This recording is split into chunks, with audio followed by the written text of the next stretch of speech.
je m'appelle Julia Zonka, c'est Dorota. Donc on va se présenter rapidement. On travaille ensemble sous le nom de Duo ZS. On est architecte diplômé de Malaquais il y a quelques années. On fait du mobilier, de l'architecture et des choses plus théoriques comme des intensifs à Malaquais par exemple.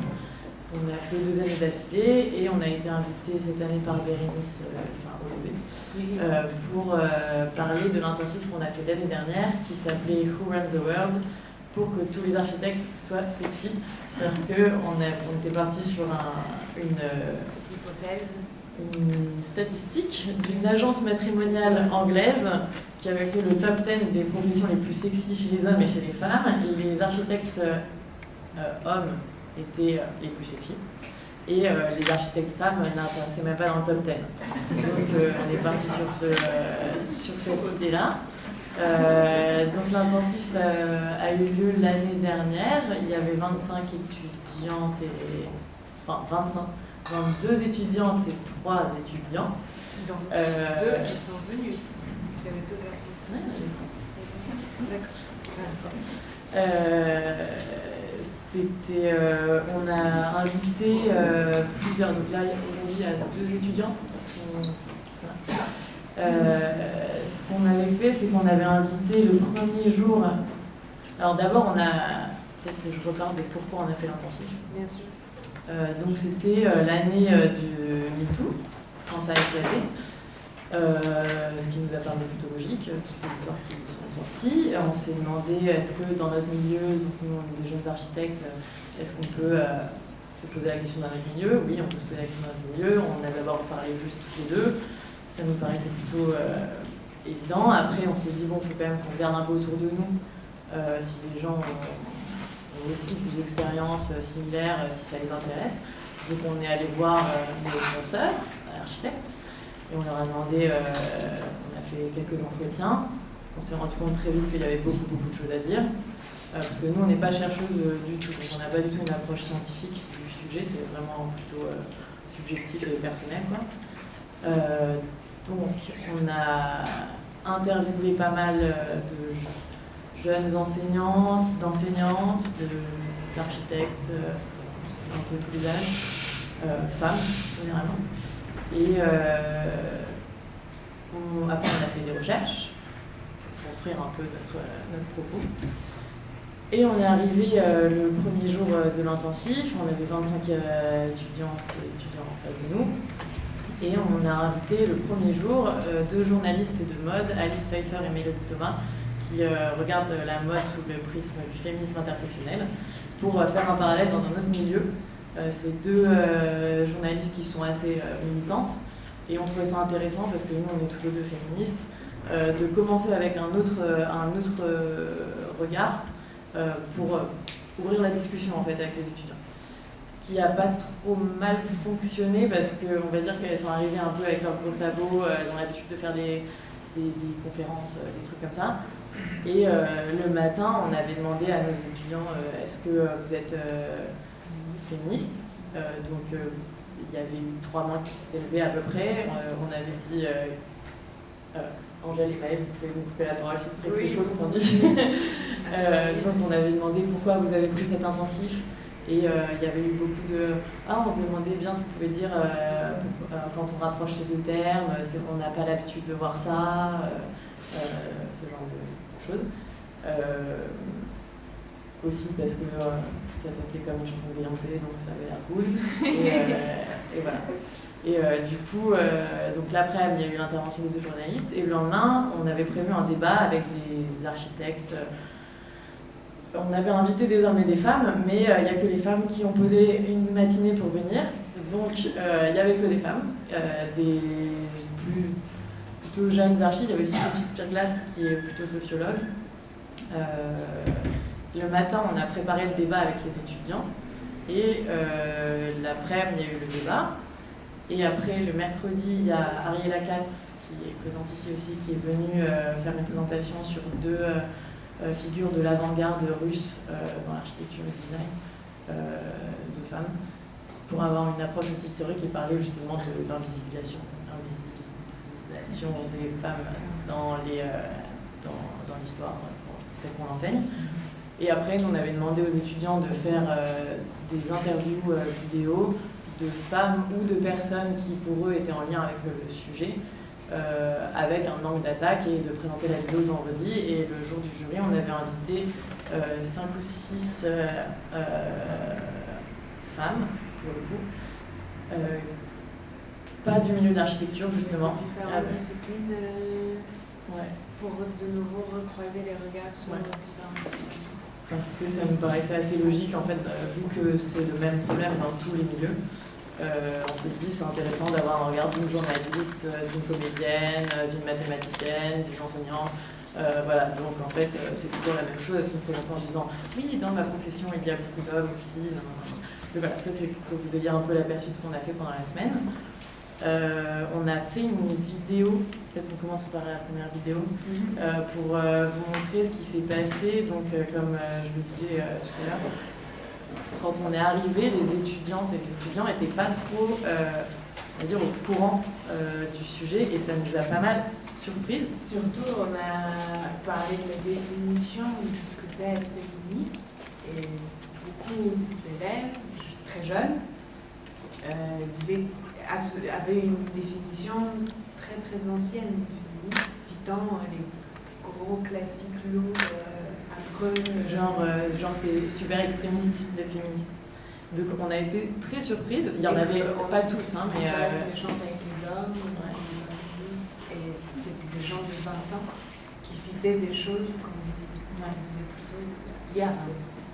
Et c'est pas pour jeter la pierre sur les étudiants, c'est vraiment pour dire qu'en fait il y a vraiment une nécessité d'en discuter tout le temps, parce que nous on est arrivé un peu, plus tu fais des recherches, plus tu te dis en fait j'y connais rien, en fait il y a déjà 1000 trucs dessus, voilà, et en fait on est revenu à un niveau où on se dit en fait non ça va, on est complètement légitime de faire cet intensif, on a l'envie de le faire et on est intéressé par le sujet, donc en fait on a complètement notre place là-dedans, et en plus c'est nécessaire. Parce que c'est un sujet pas abordé à l'école. Nous on l'a fait aussi parce que quand on était à Malaquais, on l'a jamais abordé. Et donc tout ce qu'on fait, en fait, on fait aussi parce qu'on a l'impression que ça sert à quelque chose. Donc, et les vidéos qu'on va vous présenter, c'est le tour de table après le débat, qui, selon nous, résume le mieux ce qui s'est passé. Je vais juste mettre la vidéo. Donc c'est après 2 jours de discussion et d'échange avec les intervenants. Est-ce qu'il faut faire quelque chose ? Il faut mettre le micro à côté de l'ordi comme je l'ai dit.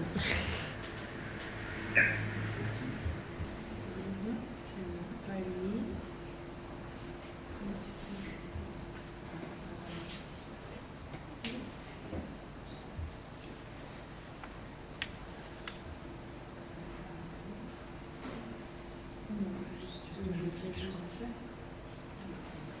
Et on peut éteindre. Et le son, comment on fait ?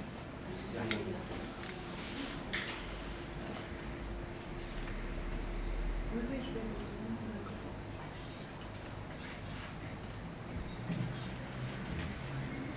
En fait, je me suis jamais proposé les choses. Vous entendez ? J'ai jamais suivi les corrections et donc, j'ai apprécié d'être intensif parce que justement, j'ai un nouveau regard, j'apprends de nouvelles choses auxquelles je n'ai pas eu penser. Et j'ai particulièrement été intéressée aussi pour moi, le féminisme, c'est un peu l'extrémisme de base. Et en fait, j'ai bien aimé l'intervention de comment ça s'appelle là, mais qui disait qu'il faut plus prendre une femme comme victime et que c'est plus lié à une envie de changer, nous profondément. C'est à nous de prendre les choses en main et de dire bon, je ne suis plus comme ça, alors ça veut de Ça m'a permis vraiment de comprendre un peu plus ce que c'était le féminisme, de ne plus avoir peur de ce terme, parce que c'est vrai que c'est un terme assez impressionnant finalement quand on dit féminisme, on pense tout de suite à ce qu'on voit dans les médias et tout, en fait c'est des petites choses qu'on fait tous les jours. Et je me aussi toujours poser des questions, mais ça c'est quand même à se poser beaucoup de questions, et la question qu'au final tout dépend de nous. Voilà. qu'il a apporté beaucoup, c'était plus presque une question de vie, quelque chose de, comment ça s'appelle, la vie civique. Au lycée ou au collège, là, on faisait l'éducation civique, c'est presque un cours d'éducation civique, c'est intensif. Moi, ce que je retiens de cet intensif, c'est surtout qu'il faut avoir confiance en soi et se faire confiance et oser faire les choses. Chose que moi, personnellement, j'ai du mal à faire, parce que moi, je suis quelqu'un d'assez réservé, j'aime pas me mettre en avant. Alors, des fois, le fait d'être une femme, ça peut être aussi, entre guillemets, un obstacle, mais justement, il faut se dire qu'on est légal, donc tous égaux et qu'il n'y a pas de chiant qui est fait. Et là, ça me fout quand même une claque dans la gueule. Et aussi l'histoire de la parité, ça m'a un peu choquée parce que je pense qu'on est quand même obligé de passer par là pour que ça devienne. Du coup, j'ai bien aimé l'histoire de la parité de façon ponctuelle, éphémère. Enfin, pas pour un but, mais pour installer une norme, pour installer une habitude, quoi. Je pense que c'est important d'en parler pour nous parce que c'est vraiment un sujet que je n'ai pas du tout abordé. Moi, quand je me suis inscrite dans cet intensif, je ne pensais pas que ça touchait vraiment autant de sujets. Clairement, j'avais une idée un peu précise, genre vraiment sur la parité ou pas, mais je ne pensais pas que ça touchait autant de sujets, quoi. Et franchement, je pense qu'on commencer à en parler autour de moi et vraiment faire de la propagande entre guillemets. Genre, finalement, c'est pas juste les femmes, c'est vraiment un ensemble de personnes qui sont touchées. Voilà. On va enchaîner avec la deuxième. Elle dure pareil 2 minutes 30. Et après, comme ça, on peut discuter de nous ce qu'on en a retiré de cette expérience.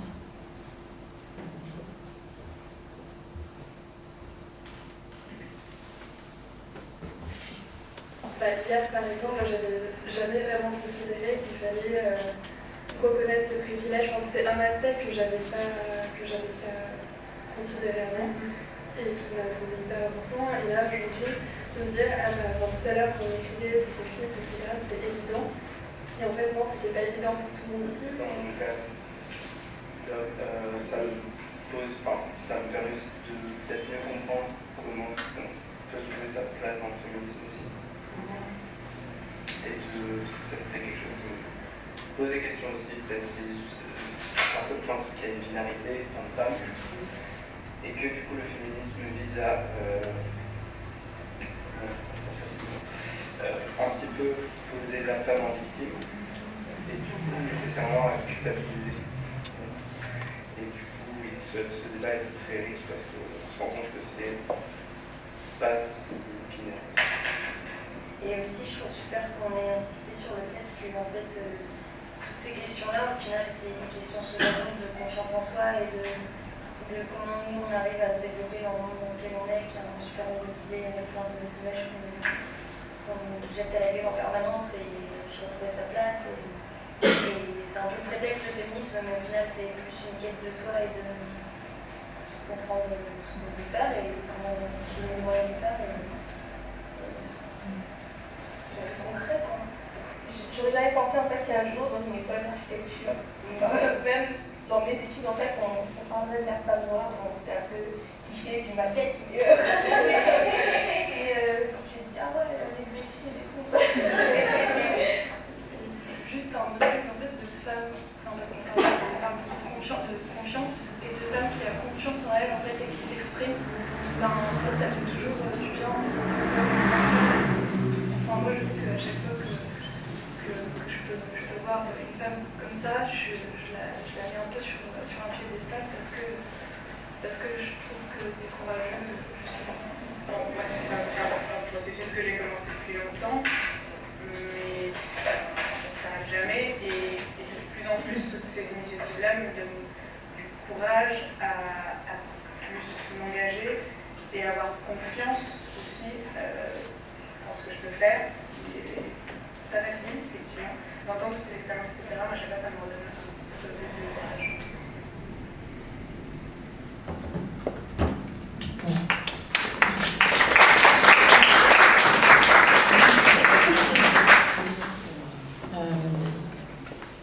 Donc pour nous, c'était assez intense quand même de faire l'intensif.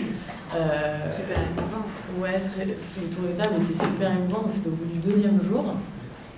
Donc c'est à la fois long, 2 jours de discussion à 30 personnes dans une salle, c'est rare en fait, ça arrive pas souvent, de vrais échanges. Et à la fois c'est pas si long que ça, c'est faisable quoi. Et bon, ça ressemblait clairement à une thérapie de groupe, c'était une psychanalyse groupée avec l'excuse d'être tous architectes pour être à l'école quoi, mais en fait, on a parlé beaucoup d'expériences personnelles et de choses comme ça. Et de confiance en soi, est-ce qu'elles disent de confiance en soi, ouais. Il y avait des trucs qui nous paraissaient évidents, genre parler de rôle modèle. Nous, ça nous paraissait normal de dire, si on n'a pas d'exemple, c'est normal qu'on n'arrive pas à se projeter. Et voilà. Et en fait, on a dû expliquer ce concept parce que c'était pas évident, en fait. Et quand on a montré un mix de documentaires sur le féminisme, mais pas du tout dans l'architecture, c'était sur les youtubeuses, Ouvrir la voie, d'Amandine Gué, ce genre de documentaire, juste qui parle des femmes, ce genre de choses, pour parler de plein de sujets et pour montrer en fait que c'est toujours le même sujet au final. Et ça fait, je pense que ça a un peu permis de détendre l'ambiance parce qu'au début on s'est retrouvés confrontés à la hiérarchie très française de l'enseignement. On arrive avec nos têtes où on a encore l'impression d'être étudiante et en fait les 3/4 des temps les gens nous prennent pour des étudiantes, mais là on arrive devant des étudiants et ils nous prennent vraiment pour des profs et ils nous traitent comme nous on traitait nos profs de 50 ans quand on avait 20 ans, et en fait on est là, mais est-ce qu'on peut avoir une discussion normale? Et c'est hyper compliqué à déconstruire. Bon, je pense qu'au bout de 48 heures ça a commencé à être comme ça. Après, c'était hyper intéressant en fait de voir ça, et ça nous a fait beaucoup réfléchir sur l'enseignement, sur ce qui manque, mais partout dans la société, mais dans l'école aussi. Et l'école c'est un lieu hyper important pour la suite en fait, et ça produit quand même des futurs professionnels de plein de métiers différents. Et donc ça c'est... Non mais du coup cette année on a aussi proposé un intensif. Par exemple, juste rajouter ça un peu typique pour Malaquais.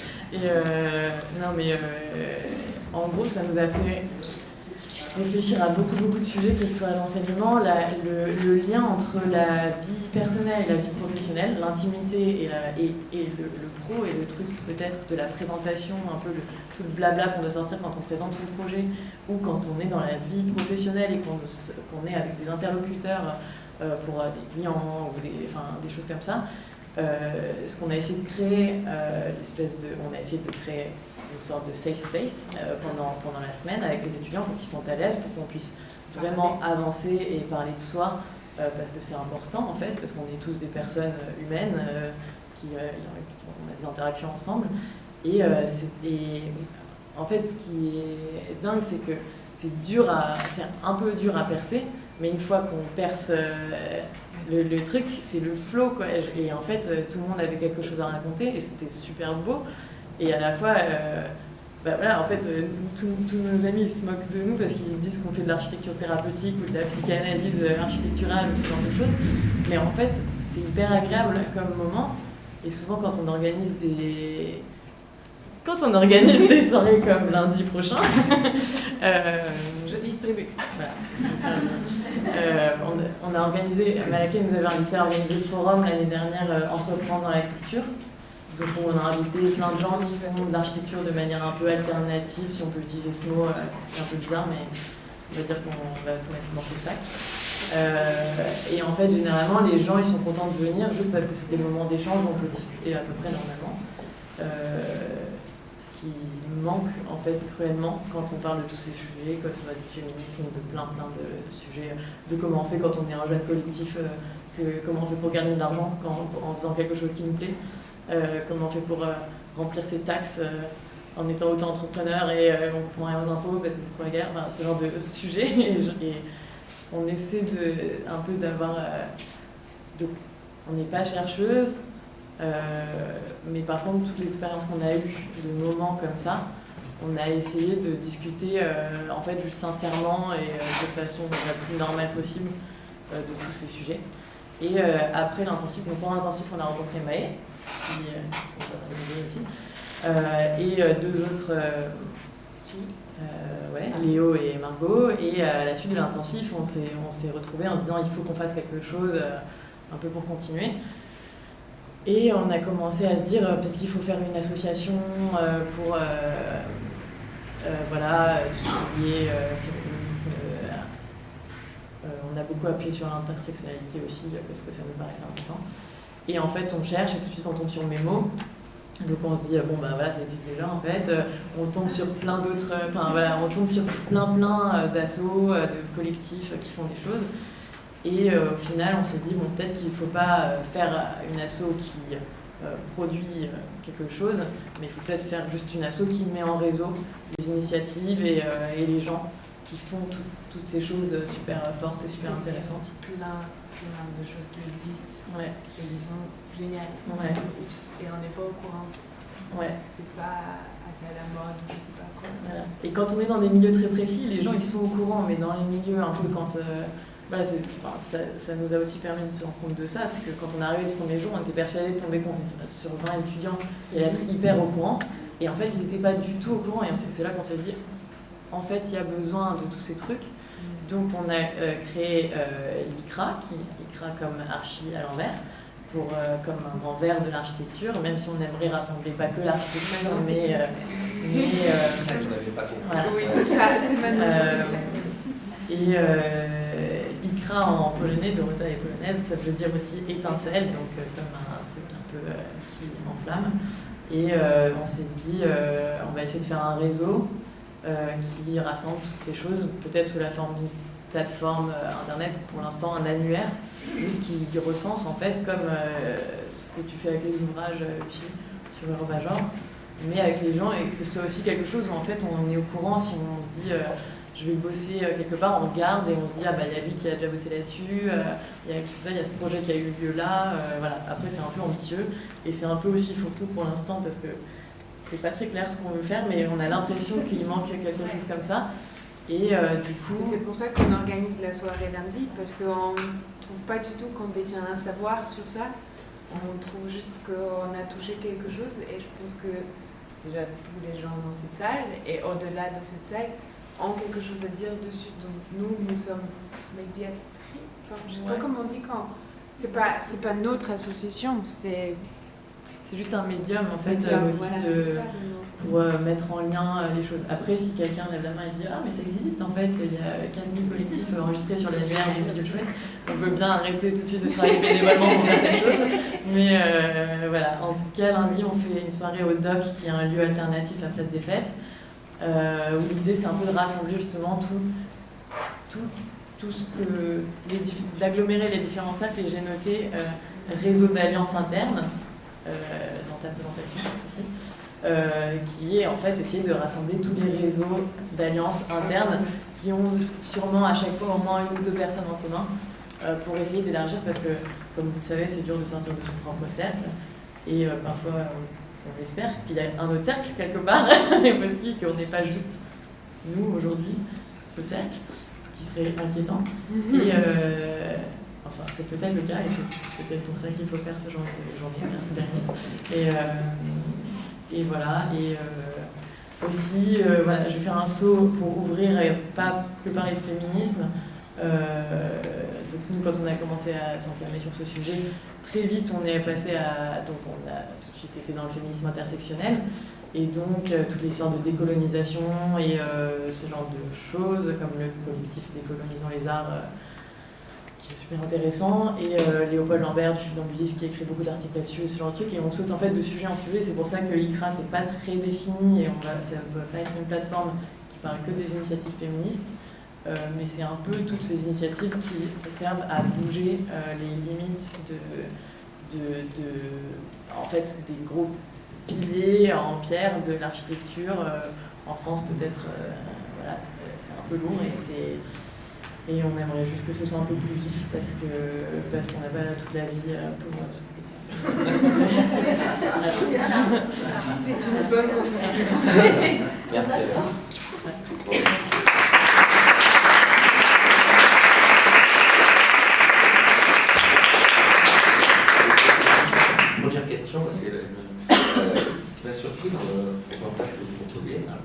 c'est que les propos sont très individualisés, très personnels.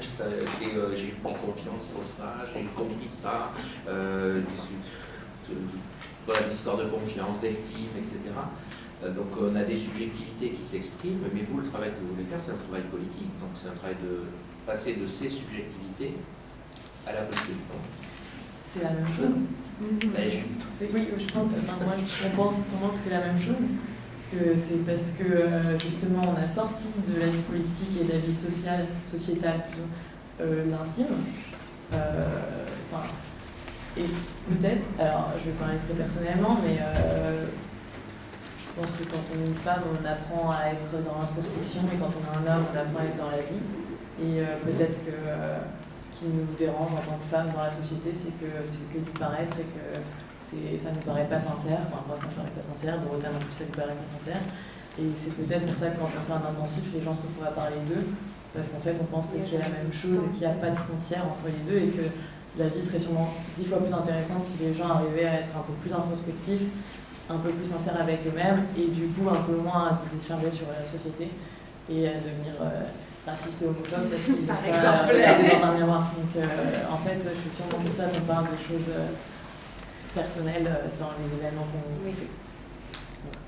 T'as des questions maintenant dans la salle? C'est plus une remarque. Moi, je suis enseignante à Nantes et je fais un enseignement sur le genre installé. Et c'est vrai que sur cette question de la parole, moi, c'est pas un intensif, c'est sur un semestre.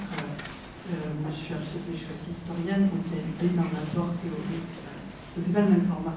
Mais en tout cas, c'est vrai que je me suis rendu compte que sur la libération de la parole, enfin, sur le fait que les étudiants puissent participer, s'exprimer, y compris sur leurs expériences individuelles, c'est pas facile, même si je suis pas beaucoup plus âgée qu'eux, mais il y a ce rapport d'autorité très fort là-dessus. Et en fait, j'ai invité des lycéennes qui ont fait un TPE, vous savez, c'est le travail personnel encadré, sur la question du genre dans les espaces publics, des filles qui ont 17 ans, qui sont hyper sensibilisées à cette question. Elles sont venues présenter leur sujet, et j'ai vu qu'en fait, la parole, du coup, circule. Bon, c'est aussi le format, mais du coup, la parole circulait beaucoup plus facilement. Aussi, parce que du coup, je pense qu'il y a ce rapport d'autorité, il y a proximité d'âge, il y a des choses qui ne sont pas faciles à installer dans l'enseignement. On a tenté plusieurs tests. L'intensif de l'année d'avant qu'on avait, qui était aussi une espèce d'ouverture d'archi, on a fait des déjeuners avec les intervenants pour que en fait, les élèves posent des questions en mangeant tous ensemble, parce qu'en fait, n'ose pas lever la main parce que pour cette culture en France, on ne parle pas en fait. Et la seule manière de s'exprimer pendant les études d'archi, et je reviens à ce que je disais tout à l'heure, c'est le rendu où on défend notre truc devant 10 mecs, enfin 10 personnes qui te regardent chelou. Enfin, je pense que c'est pour ça que ça a pris 48 heures pour que les langues se dénouent. Parce qu'au début, personne pensait qu'ils ont... je sais pas, tu veux dire quelque chose ou pas, Angèle? Je sais pas. Il y a un truc où, au début, ils nous voyaient tous, et à la fin, heureusement, ils nous tutoyaient, et on a... Pas tous, mais... Et on est allé boire des verres, et on a créé une asso, quoi. Et c'est ça, on est dans l'étude supérieure, on n'est pas au lycée, et en fait, on dirait qu'on est à la maternelle, quoi. Non, mais c'est vrai que en France, ce rapport prof-élève est vraiment une vraie frontière. Donc je pense que quand on est arrivé, même si très rapidement on s'en sentit à l'aise, enfin en tout cas pour moi, je ne peux pas parler pour les 25 étudiants, la première impression, c'est quand même, voilà, c'est un intensif, on est face à des profs, on les écoute, et puis peut-être on peut intervenir. Alors qu'en fait, très vite, on s'est rendu compte que c'était plus une discussion. Et je voulais aussi parler du fait que, même si c'est vrai qu'au début, même moi j'ai été surprise moi je me suis dit, à un intensif féministe, je me retrouvais entourée de 25 personnes super engagées à fond, et en fait, pas vraiment, c'était aussi beaucoup de gens qui étaient assez curieux, ou alors qui n'avaient pas trop de notions, qui ne prenaient pas forcément cette notion. Mais assez vite, on s'est retrouvés dans des débats où on était plus ou moins tous d'accord, tous plus assez engagés. Et en fait, ce qui a été plus dur, c'est, on va dire, l'après-intensif, où on a passé une semaine tous ensemble à être hyper engagés, à parler de soi, voilà, et en fait de retourner entre guillemets dans la vraie vie, où les gens, en fait on se rend compte que les gens ne pensent pas forcément ça, n'ont pas conscience de ces choses-là, et c'est pour ça que vous parliez de cette légitimité que vous pouviez avoir à faire ces intensifs, mais alors il faut, parce qu'en fait on se rend compte en sortant de cet intensif que les gens ont encore vraiment peu conscience de ce genre de sujet, donc vraiment continuer. Merci. D'autres.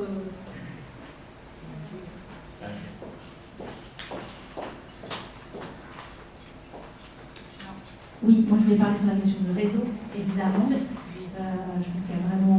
Ça a peut-être beaucoup parlé ce matin, je sais pas. Mais en tout cas, évidemment que Mémo, aussi, on avait un peu l'ambition d'être une plateforme, etc. Mais bon, après, on se laisse piger dans plein de projets. Donc il faut mettre ce réseau-là en place. Je regrette juste que vous nous preniez 3 jours à l'avance. Alors non, on a envoyé plein de mails, ils sont dans vos spam. Ok, on va regarder. Mais c'est hyper nécessaire. On fera part de nos expériences après l'atelier aussi. Merci à toutes et à tous. Comme on est un peu fatigué, peut-être, je commence pour raconter une petite histoire qui pourrait, quelqu'un peut-être la connaît très bien et peut-être quelqu'un non. Et c'est l'histoire des Didon. Alors, on fait vraiment un pas de presque 3000 ans en arrière. Cette femme extraordinaire, Didon, c'est une figure, on ne sait pas vraiment, on n'a pas d'acte de naissance pour Didon, donc on ne sait pas, mais elle est née sur l'île de Crète, donc fille du roi, mariée à un homme qui est décrit comme richissime, très gentil, très bien, voilà, parfait, qui est tué par les frères de Didon parce qu'il veut s'approprier de ses biens. Didon, elle prend la fuite, donc à la suite de ça, et traverse toute la Méditerranée. Elle passe des Crètes, elle arrive sur les côtes de la Namibie, qui était l'actuelle Tunisie. Donc elle arrive donc, avec son bateau, qui a réussi à sauver avec tous les biens qui appartenaient à elle, qui étaient de son mari qui était mort. Et la légende raconte qu'elle arrive sur ces presqu'îles qui étaient abandonnées. Il n'y avait rien, ce n'était pas abandonné, ce n'était pas construit du tout. Il y avait un marais au bord de la mer. Et elle trouve ces stratagèmes pour avoir du terrain, parce que comme on le pense, elle était une conceptrice, donc sa fuite, elle n'est pas en fuite juste pour se sauver, mais c'est vraiment pour recréer un espace, un autre espace, donc une nouvelle ville. Et pour avoir du terrain, elle trouve cet escamotage, elle dit au chef des tribus qu'elle rencontre sur place, je voudrais autant de terrain qui rentre dans la peau d'une veuve. Et donc, elle arrive à avoir pas mal de terrains, vous verrez. Donc, cette carte que j'ai prise par Chopé, elle montre combien on peut inclure dans un fil de 1 millimètre, qui est celui qu'on peut avoir en coupant très finement la peau d'un veau. Donc ce mythe, il n'est pas vraiment aussi absurde que ça, il raconte peut-être quelque chose qui est un peu plus réel. Donc c'est pour ça que nous on considère Didon comme vraiment une femme qui a pu vraiment exister, qui a pu vraiment avoir ce pouvoir de concevoir que sur un espace qui était complètement sans rien, elle était déjà maîtresse d'ouvrage parce qu'elle arrivait avec son argent. Elle était aussi géomètre parce qu'elle avait plus ou moins calculé, elle n'a pas parlé d'un peau d'un agneau ou d'un éléphant, je ne sais pas, elle savait bien dont elle avait besoin. Et en plus, elle trace sur le terrain ses limites.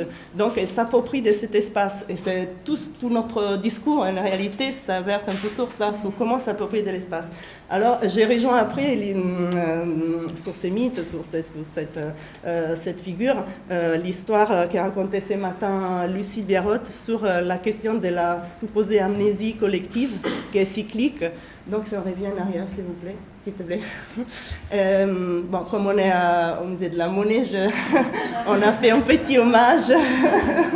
Et bon, c'est vrai que c'est très intéressant de voir comme la figure de Didon, finalement, elle a une fortune qui, suivant la politique, disons, des siècles, elle a trouvé plus ou moins, comment dire,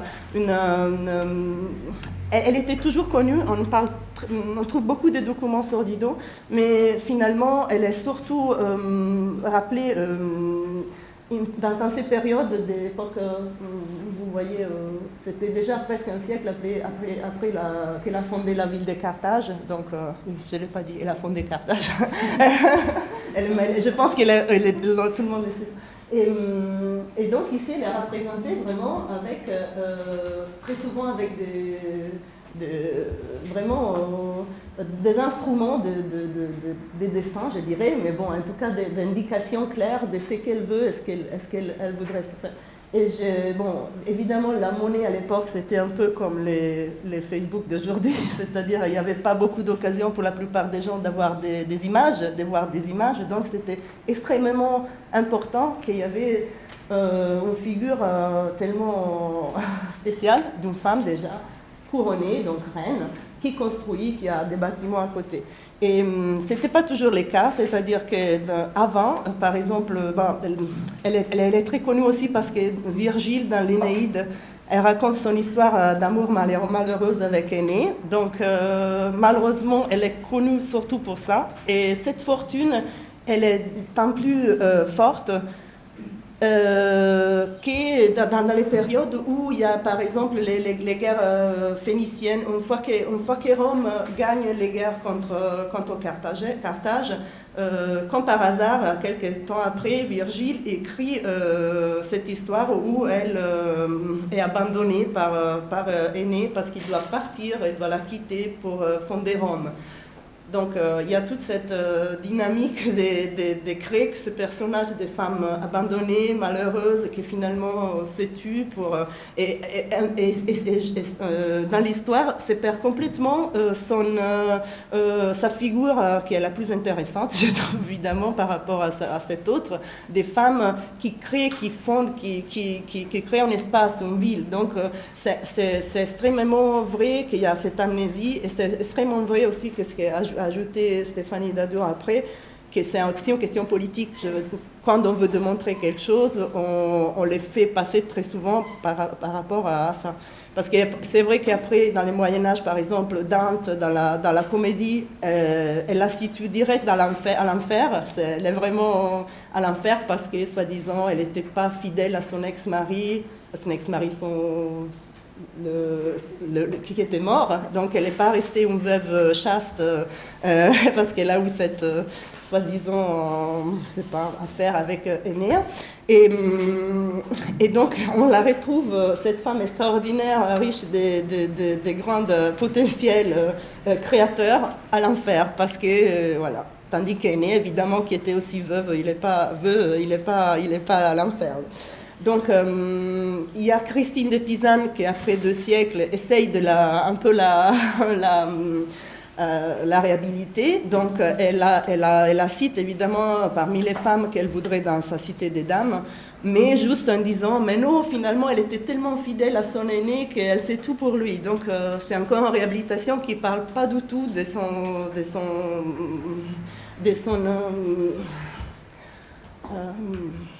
oui. Et après, on arrive à toute la tradition, celle qui est plus connue. Alors là, on commence à écrire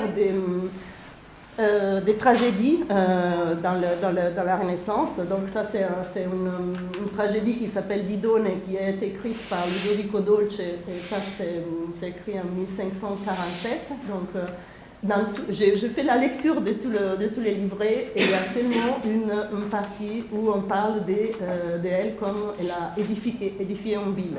Donc, et après, toute la tradition iconographique peut-être plus connue, comme le Guercino, où elle est représentée toujours seulement dans l'acte de se tuer pendant qu'il y a un fil. Donc, il n'y a presque plus de traces d'elle comme conceptrice d'espace, comme fondatrice de vie. Donc, on arrive aujourd'hui à notre situation. Donc, on va réatterrir maintenant, là, aujourd'hui. Oui.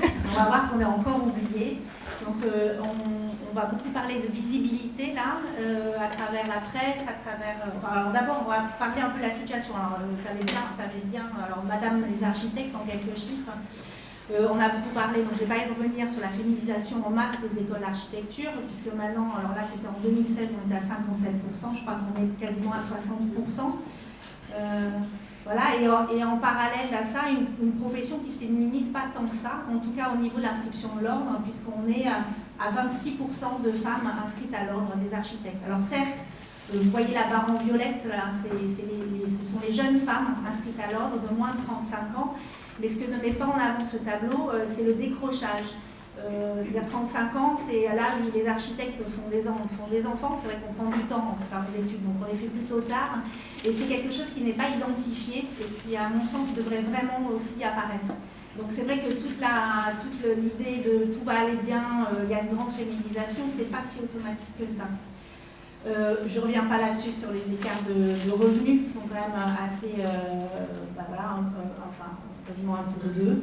Alors certes, rassurez-vous, jeunes femmes, vous ne gagnerez seulement que 80% de ce que gagnent vos confrères, mais plus vous allez vieillir, enfin en tout cas en ce moment, plus les femmes architectes sont âgées et plus l'écart est grand. Donc voilà, il y a quand même du boulot. Sur ces écarts-là de salaire, enfin de revenus, alors là, je me concentre sur le top 100 des agences d'architecture, pas en termes de chiffre d'affaires. Alors, vous voyez, il y en a 100. Donc, on s'amuse à regarder lesquelles ont des femmes associées à leur tête. Associées. Voilà, au moins associées. Hein. Donc là, voilà, vous voyez, de 100, on passe à 5, 6. Et le nombre d'agences d'architecture avec des femmes à leur tête, elles ont toutes disparu, il n'y en a aucune. Voilà. Alors quand même, on ne va pas trop pleurer, il y a des choses qui sont drôlement bien dans la féminisation des métiers d'architecture, c'est que les femmes sont un peu partout dans les métiers d'architecture et on contribue à la diversification des métiers d'architecture. Donc voilà, on retrouve plus de femmes dans les postes de salariés, dans le fonctionnariat, etc. Donc c'est bien, on travaille bien, on infuse la qualité architecturale partout. Donc alors les architectes sont très contents de ça, on fait bien le job. Je n'ai pas l'équivalent en France, mais je pense qu'on pourrait avoir à peu près la même chose, hein, qui est la pyramide. Donc on plaisante les mots, pour nous c'est pas un plafond de verre, c'est en béton. Il y a vraiment, plus on monte en grade et moins on retrouve de femmes. En architecture, mais un peu partout. Et alors, c'est vrai qu'on intervient pas mal dans les écoles d'architecture. Parfois, les jeunes étudiants ne se rendent pas compte parce qu'ils sont assez privilégiés. Puis c'est vrai que les jeunes femmes, maintenant, sont vraiment majoritaires. Mais quand on sort, on est quand même, on travaille, alors même si ça se féminise, ça va un petit peu mieux, on travaille dans des sphères qui sont extrêmement masculines. Et c'est vrai que le lien de l'architecte avec son maître d'ouvrage, son commanditaire, est extrêmement fort. Et là, on est bloqué, oui, un petit peu, par des sphères qui sont encore avec des modes de gouvernance très, très masculins. Je vais vite. Alors, on passe des soirées délicieuses, là, mais nous, on vous invite à faire les malines et à la regarder dans les magazines d'archi, dans les conférences, la présence des femmes, etc. Donc là, on s'est arrêté uniquement en 2018, hein, parce qu'on a bien fait autre chose de notre vie quand même aussi. Donc, les couvertures de l'AMC, donc sur les 8 de 2018, il y en a 3 qui quand même mettent en avant des bâtiments faits par des agences d'architecture où sont des femmes.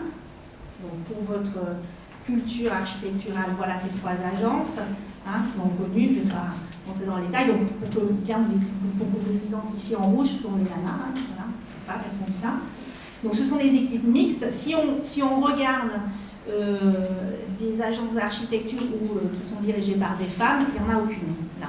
Alors pourquoi on fait la distinction? C'est-à-dire on n'est pas contre les équipes mixtes, hein, c'est pas du tout le cas, mais c'est vrai qu'on se rend compte qu'être une femme seule à la tête d'une agence d'architecture, ou un duo de femmes, hein, ce qui pourrait être le cas aussi, là en tout cas on n'est pas visible.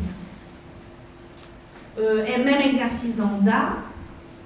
Donc là, ça va un petit peu mieux. Merci Stéphanie pour avoir fait participer à décembre, parce que je pense que ça a un peu, je ne sais pas si ça a œuvré, mais le dernier numéro de DA, le parcours, c'est la première fois que ça, enfin, en tout cas pour la dernière année, c'est la première fois qu'il y a un parcours de femmes qui est mis à l'honneur, femme architecte. Je ne sais pas si tu as fait quelque chose. Femme architecte, souvent on râle parce que chaque fois qu'on nous demande ce qu'on fait, on répond qu'on est architecte, on nous demande toujours systématiquement « Ah, t'es archi d'intérieur ?» Non, je suis architecte tout court. Donc on se dit, c'est automatique dans l'esprit collectif, enfin dans l'imaginaire collectif, c'est automatique qu'une femme architecte doit être femme architecte d'intérieur. Donc ça doit aller mieux au question de point de vue visibilité chez les femmes d'architectes, pas les femmes d'architectes, excusez-moi, les femmes architectes d'intérieur.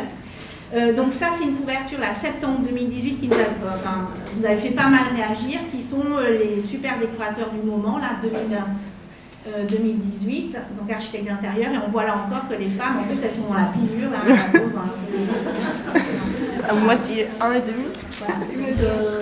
Voilà, on continue. Les conférences, c'est quand même the place to be pour les architectes, pour faire un peu les malins, pour avoir la visibilité. Donc l'Arsenal, le pavillon L'Arsenal, hein, illustre lieu d'échange. Donc là, c'était encore plus terrible. Je m'attaquais beaucoup à la presse, mais en fait, la semaine dernière, on a fait un débat lors des architectes, et il y a une archi qui regarde l'autre côté des conférences, et c'est vrai que voilà, j'en ai la gorge serrée, j'ai regardé, ça m'a un peu effrayée. Donc je vais m'en remettre. Donc cette année, l'Arsenal, cette année, ces 2 dernières années, l'Arsenal, la seule présence d'une femme, c'est l'agence Sama. Heureusement qu'elle est là, hein. Elle est très très présente, elle est formidable. Femme seule à la tête, là encore, plus personne. On continue. La Cité de l'Architecture. Pareil, cycle de conférences. J'ai fini après, hein. je passe mon soir à autre chose. Alors en duo, des conférences de femmes, enfin pas des conférences de femmes, des conférences d'architectes qui travaillent en duo, 2, et de femmes toutes seules, aucune.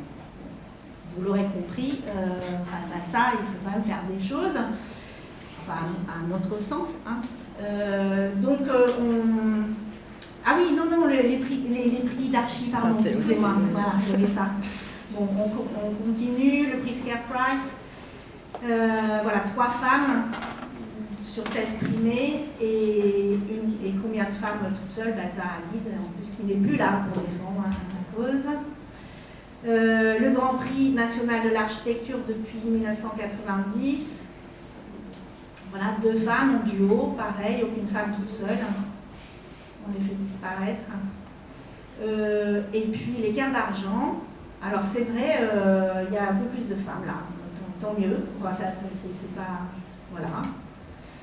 Et des femmes toutes seules, hein, c'est toujours le même problème. Voilà, il n'y en a encore que 2 sur l'ensemble des... Enfin, 2. Un duo et une femme qui a l'architecture sur 52. Donc c'est pas rien de demander la visibilité, la reconnaissance au niveau, c'est pas une lubie. Alors quand on nous dit tout va bien, il y a beaucoup de femmes au sein des écoles d'architecture, c'est juste une question mathématique.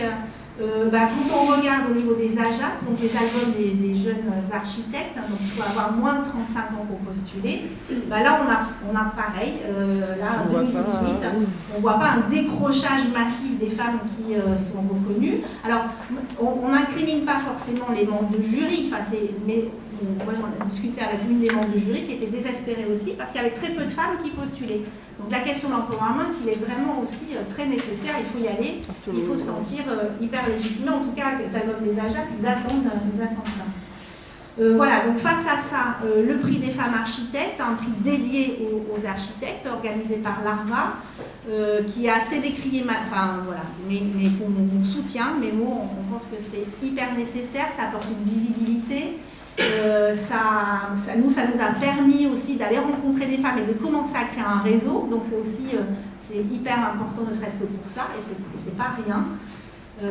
voilà, peut-être moi le seul, alors à ce titre personnel, je dirais que ce qui est un peu dommage, c'est peut-être qu'il n'est pas à l'image de la variété des carrières des femmes justement en architecture. Donc si on voulait faire vraiment un prix qui représentait les femmes en architecture, il faudrait peut-être ouvrir à la meilleure maîtresse d'ouvrage, à la meilleure directrice d'agence, etc. Donc c'est le thème aussi de notre... Voilà.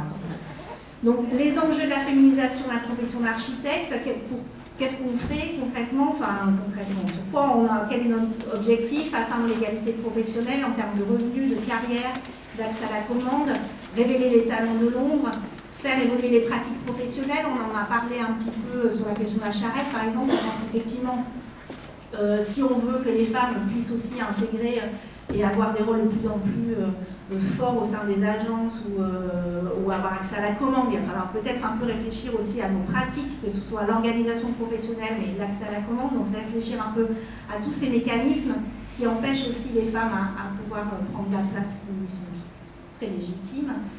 Valoriser, je disais, la pluralité des pratiques et sortir, alors ça c'est vraiment des enjeux professionnels, mais ce qu'il y a derrière, c'est aussi toute la vision de la ville, sortir du schéma de la ville faite par et pour les hommes, et peut-être de fabriquer autrement la ville et de vraiment avoir une pluralité des regards. Voilà. Et pour tout ça, il faut agir. Donc, quand on s'est constitué un peu de manière informelle au départ, on voulait adhérer à une association, puis on l'a cherchée, on ne l'a pas trouvée, et on s'est dit, bon, il faut la faire. Voilà, on s'est lancé dans l'aventure il y a à peu près 2 ans maintenant. Bon voilà, nos objectifs ils sont, je crois, assez clairs sur ce que je viens de vous raconter. Obtenir une juste reconnaissance de l'héritage féminin. Aussi là, vous expliquer, vous avez vu qu'elle est très branchée histoire.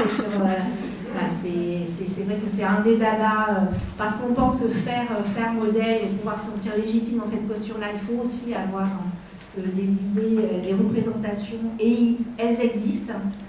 Les femmes sont construites, lutter contre les différenciations professionnelles. Voilà, donc c'est bien que les femmes deviennent des maîtresses d'ouvrage, mais ce serait bien aussi qu'il y ait aussi des femmes maîtresses d'œuvre et des hommes maîtres d'ouvrage. Obtenir l'équité, bon, voilà, vous savez lire, vous avez une petite plaquette, on en parle, parce que je voulais qu'on passe un petit peu à nos actions, concrètement à nos actions. Donc on organise des débats, nous aussi. On avait organisé un premier débat à l'Arsenal où on fonctionne un peu, on essaye de réfléchir aussi toujours dans nos débats à débattre autrement, en résonance un peu à tout à l'heure la manière de faire enseignement. On réfléchit à faire débat, donc on travaille plutôt avec des archipels, des îlots, pour favoriser la parole au maximum, pour justement un duo. On expérimente toutes les sortes de débats. Voilà, donc ça c'était un débat où on avait expérimenté l'archipélisation, des quiz, on marche beaucoup aussi au jeu, parce qu'on essaye d'être rigolote. C'est pas notre job, mais bon, c'est aussi, c'est en dehors de notre travail, donc c'est un moment de réflexion, de militance extrêmement fort, mais voilà, c'est pour ça que je me permets d'être aussi un peu légère, mais c'est évidemment... On n'est pas légère, mais on cherche des formes un peu différentes. Là, la semaine dernière, peut-être que certaines d'entre vous étaient là. On est super fiers de ce débat qui était à l'Ordre des architectes au Récollet. C'était la première fois qu'on avait la grande salle, parce qu'on a l'ambition, et je crois qu'on est arrivé la semaine dernière, à faire bouger un peu les lignes, à réclamer que l'Ordre des architectes s'empare un peu de ces questions-là et travaille vraiment sur les enjeux de la féminisation. Donc là on avait la grande salle au Récollet, donc ça fait acte. Je pense que là l'Ordre des architectes se sont engagés à monter un groupe de travail, ce qu'on réclamait depuis plus d'1 an sur ces enjeux-là. Donc voilà les petites photos qui attestent de la bonne ambiance. Et les journées du patrimoine, c'est là. Ah oui. C'est pour toi ça. Bon, oui.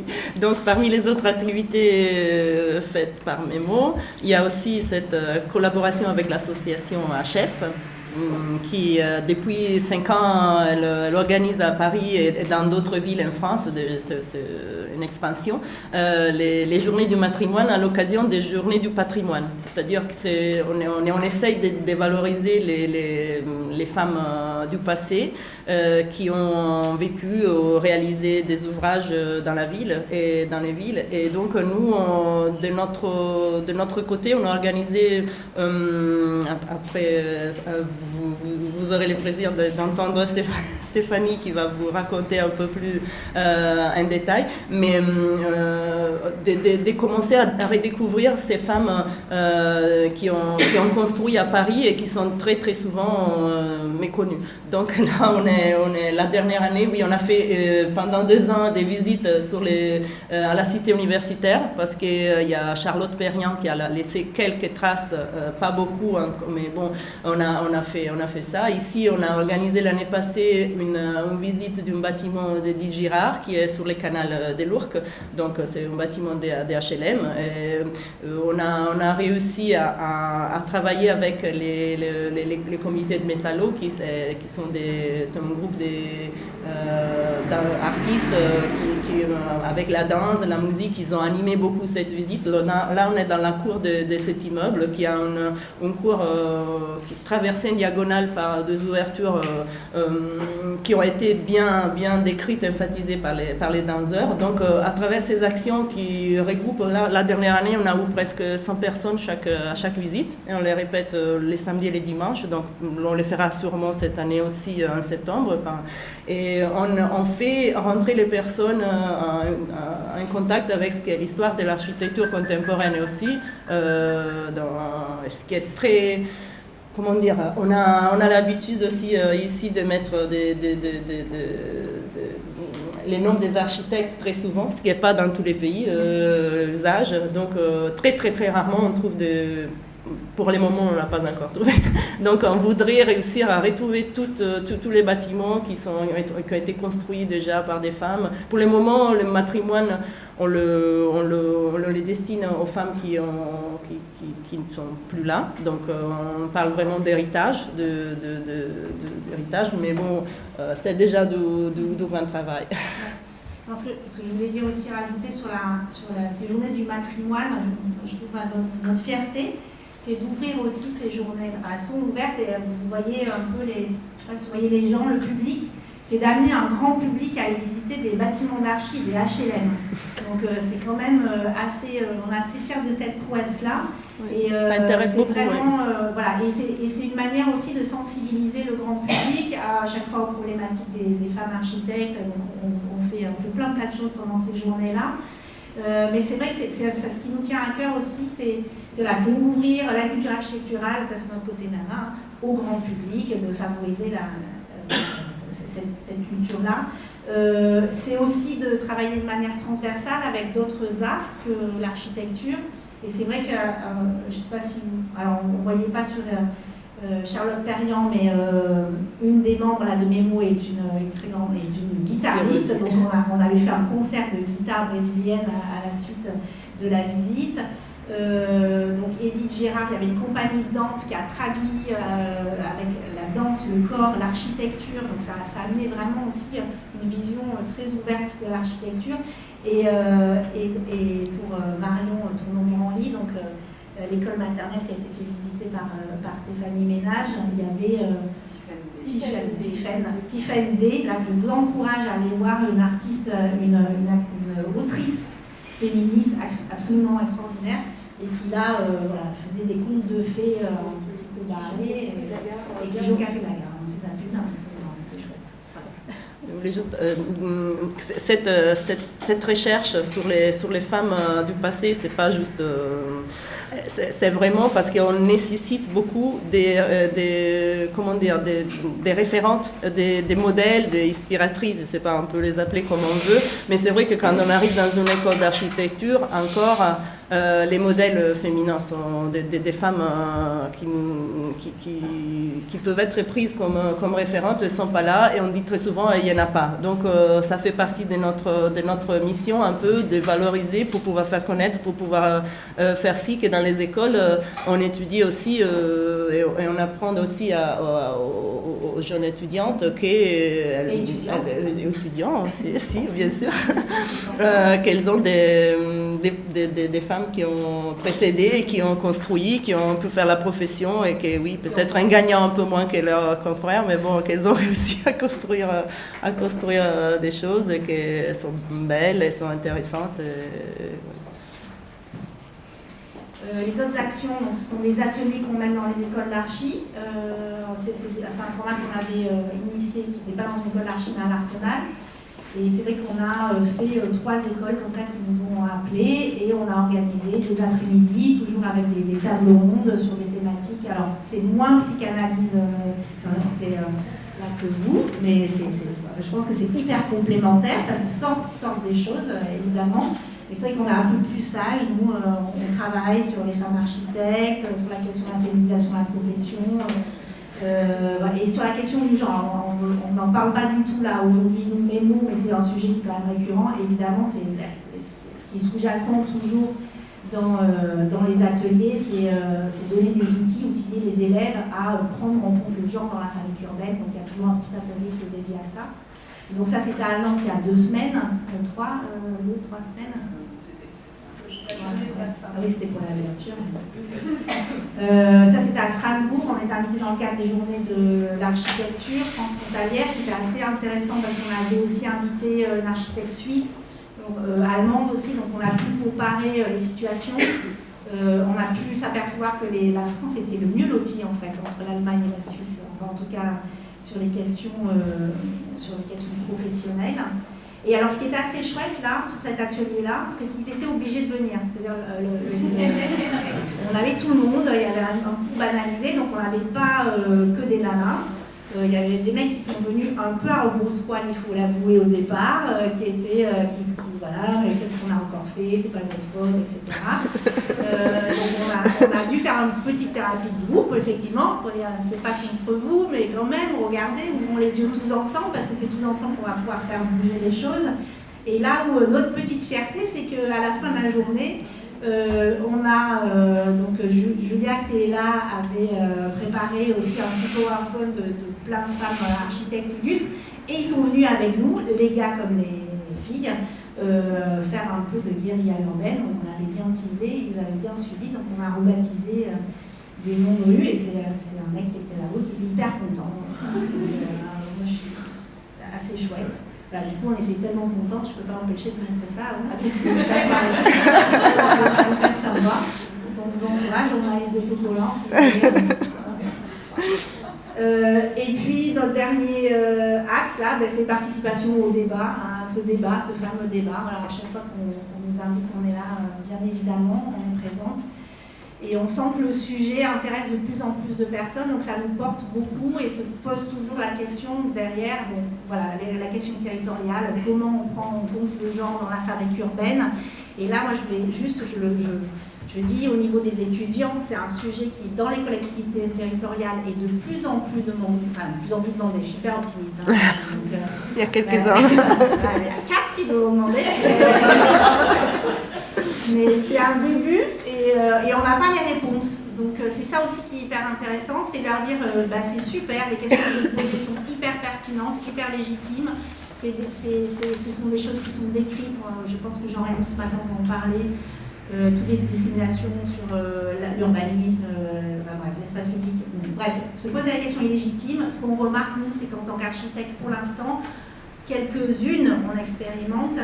Donc laissez-nous expérimenter aussi, parce qu'il n'y a aucune théorie, peut-être qu'il ne faut pas qu'il y ait de théorie là-dessus, mais en tout cas laissez-nous expérimenter, mais il faut vraiment qu'on développe ces expérimentations-là et qu'on travaille, et qu'architectes aussi se mettent au débat. Moi je reviens de Barcelone là, et j'ai rencontré des jeunes architectes qui travaillent sur des cours d'école, des espaces publics, etc.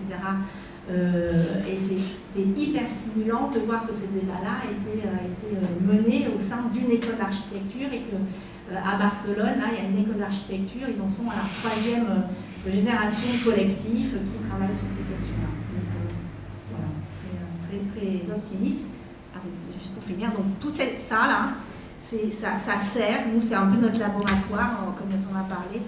C'est notre laboratoire aussi, notre manière de rencontrer, grâce à Mémo, on a rencontré Lucille, on a rencontré Julia, ça a créé réseau. Et on réfléchit ensemble à justement cette fameuse manière de pouvoir faire la ville inclusive. Donc c'est aussi un laboratoire pour nous d'idées, de recherche et d'échange. Ce qui nourrit après individuellement nos pratiques. Voilà. Merci à vous. On va tout à l'heure, on va passer les questions à la salle. Je vous en poser juste une fois, c'est une curiosité. Le mot équité et pas égalité. Ah oui, ça c'était un sujet, oui. Oui, c'était un sujet, évidemment, quand on a choisi les noms. C'est vrai qu'équité, ça nous semblait un peu plus... Il y a ces petites images, je ne sais pas si vous la connaissez, où il y a 3 personnes des tailles différentes qui veulent voir au-delà d'une barrière. Et donc, chacune émettent un petit sabot, je ne sais pas, quelque chose en bas, qui est pareil pour tout le monde. Donc, c'est l'égalité. Et chacun donc, reste dans la différence où il est. Tandis qu'équité, on l'entend plutôt qu'essayer de changer les différences et donc de mettre un sabot un peu plus haut par la personne qui peut-être arrive à voir un peu moins. Mais bon, ça c'est vraiment une subtilité, mais c'est vrai que dans les certains milieux, surtout anglo-saxons, c'est une grosse différence. Donc equity, equality, c'est très différent. Donc nous, on a pris cette je ne sais pas si l'image c'était clairement expliquée. Et sur la question aussi de notre nom, maîtrise d'œuvre, c'est vrai qu'au départ, on était plutôt un mouvement d'architectes et praticiennes. Et on s'est rendu compte qu'un des enjeux justement de la féminisation, c'était la diversité. Donc bon, voilà, on s'est fait, on s'appelle comme ça, mais on est vraiment, et dans notre association, il y a évidemment des gens qui ne font pas la maîtrise d'œuvre. Oui, c'est ce que j'allais dire, c'est un enjeu public. Exactement. Tous les fonctionnaires, maîtrise d'ouvrage, etc., sont complètement invisibles. Ouais, exactement. Non, mais c'est pour ça, d'où notre réflexion, par exemple, sur le prix des femmes architectes. Je trouve qu'il pourrait être intéressant de l'ouvrir et de mettre en visibilité des conceptions de l'espace. Voilà. C'est pour ça qu'on est aussi pas qu'archi, on est urbaniste, paysagiste, pas assez. Je crois qu'il y avait un projet pour AIF de faire une cotisation de façon très basse pour que justement ces gens-là puissent être repérés, identifiés. Tout à fait. C'était un des grands sujets de notre débat de la semaine dernière lors des archives. La première intervention de la journée, c'était l'histoire, et on va finir par l'histoire. Alors, c'est un petit peu moins dynamique que les deux présentations passées. Je vais essayer quand même de vous intéresser au sujet. En fait, moi, je vais vous présenter là, maintenant, les résultats d'une recherche qui a été publiée il y a quelques mois dans ce fameux numéro 35 de livraison de l'histoire de l'architecture qui a été présenté ce matin. Et qui donc concerne la présence des femmes à l'ordre. Donc comme ça a déjà été dit précédemment, donc en 1982, il n'y avait encore que 7,5% de femmes inscrites à l'ordre à l'échelle nationale, tandis qu'elles étaient déjà presque 30% de femmes diplômées des PLG en 1983. En 2018, on l'a déjà dit, les femmes représentent 29% des inscrits à l'ordre à l'échelle nationale, tandis qu'elles sont plus de 57%, peut-être 60%, je n'avais pas le dernier chiffre. Donc c'est un écart qui finalement perdure depuis longtemps entre la population des diplômés et puis la population des inscrits et des inscrites à l'ordre, même si c'est un écart qui diminue, c'est vrai, au fil du temps. Donc c'est vrai que c'est une situation qui questionne, alors même si plusieurs explications provenant notamment de travaux en sociologie, et M. Olivier Chadouin fait partie de ces contributeurs, ont apporté des premières réponses, moi ce que je propose finalement c'est un regard complémentaire, historique, c'est-à-dire que l'idée c'est d'aller regarder précisément ce qui s'est passé du côté de l'institution, en elle-même, qui regarde comment les femmes sont entrées au sein de l'ordre et comment elles ont vécu au sein de cette institution. Et l'ambition, c'est en fait de regarder la période 1940-1980. Pourquoi ? Parce que, 1940, c'est la création de l'ordre. Et 1980, c'est le moment où on commence à avoir les premières statistiques genrées. Enfin, en tout cas, moi, c'est ce que j'ai retrouvé. Je ne sais pas si vous partagez mon constat. En fait, on a 4 décennies comme ça où on ne sait pas trop ce qui se passe. Et c'est vrai que l'histoire de l'ordre est très mal connue. Voilà, il y a eu quelques travaux, Daniel Goldman, Frédéric Boucher, bon, mais l'ordre ne verse pas ses archives à l'échelle nationale, donc voilà, on a beaucoup de mal à écrire l'histoire de cette institution. Donc moi aujourd'hui, je ne vais pas vous parler de 1940-1980 parce que je n'en suis pas là, j'en suis à la première décennie, donc en gros 1942-1952. Et donc c'est ça que je vous présente aujourd'hui. En fait, en m'intéressant même, je réduis encore. Je ne m'intéresse pas à l'échelle nationale parce que ça, c'est pas encore possible, mais je m'intéresse à un ordre régional qui est donc l'ordre régional de la région Île-de-France et qui s'appelait au tout début l'ordre régional de la circonscription de Paris. C'est un périmètre administratif en fait qui regroupait plusieurs départements, les départements de l'Aube, de l'Eure-et-Loir, de la Marne, de la Seine-et-Marne, de la Seine-et-Oise et de Lyon. Voilà. Alors en préambule, même si ça a déjà été un peu dit, je vais essayer d'aller assez vite. Quelques mots pour situer quand même la situation des femmes dans la période de l'entre-deux-guerres, donc qui précède la création de l'ordre. Donc les femmes sont présentes dans les écoles d'architecture depuis déjà plusieurs décennies, depuis la fin du XIXe siècle. 1883, c'est Laura White, la première étudiante de l'école spéciale. 1898, la première femme admise à l'école des Beaux-Arts en 2e classe. Et elles ont accédé aussi au diplôme d'architecte depuis le début du XXe siècle. Ici, on voit sur cette photo de promotion Lydie Isakovitch, qui est la première femme diplômée architecte en 1906, elle est russe. Et vous voyez, elle est dans une promotion où il y a aussi Robert Menet-Stevens qui est juste derrière elle. Donc c'est vrai qu'on commence à avoir quelques éléments de connaissance sur la présence des femmes dans les études, dans les formations. On sait moins la manière dont elles ont pratiqué la profession. Néanmoins, on sait que dans cette période d'incertitude économique de l'entre-deux-guerres, une partie d'entre elles exercer en tant qu'architecte libéral associé à leur mari. C'est le cas de René Baudéchet, qui est associé à Henri Baudéchet et qui construit, par exemple, cet ensemble pour une compagnie d'assurance sur la montagne, qui existe toujours d'ailleurs.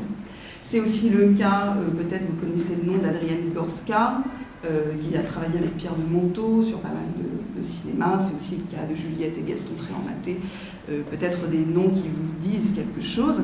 On sait également voilà, qu'elles avaient cette pratique-là dans la maîtrise d'œuvre. Vraisemblablement, dans les années 1930, il n'était pas possible pour une femme d'exercer seule. En tout cas, moi, j'en ai pas retrouvé la trace pour l'instant. On sait que parallèlement, et bien avant qu'on parle de métier d'architecture, elles ont participé à cette fameuse diversification des métiers.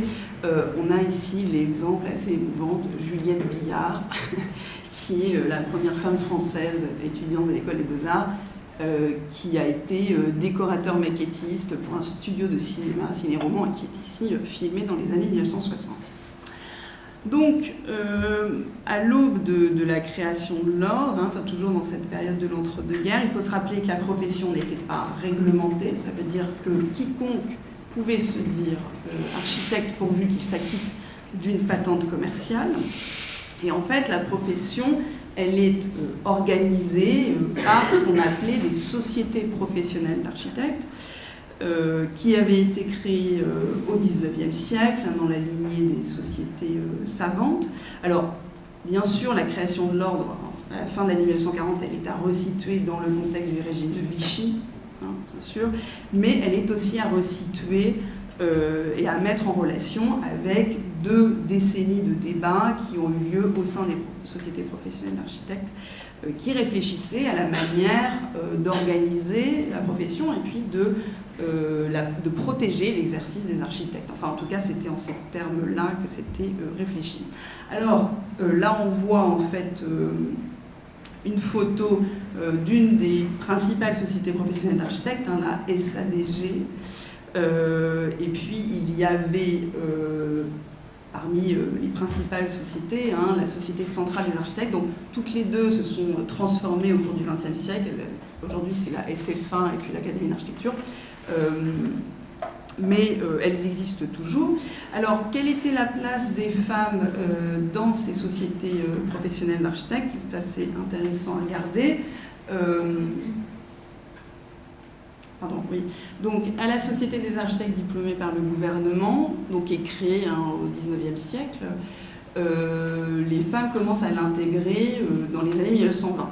La première, c'est Jeanne Besson-sur-Ule, la première diplômée d'ailleurs de l'École des Beaux-Arts, 1924. Et puis voilà, au fil des années, on retrouve quelques noms. Enfin, ce sont des effectifs assez réduits, puisqu'en fait, on en compte, moi j'en ai compté pour l'instant 12, jusqu'au début des années 1940. Donc, elles sont très peu nombreuses.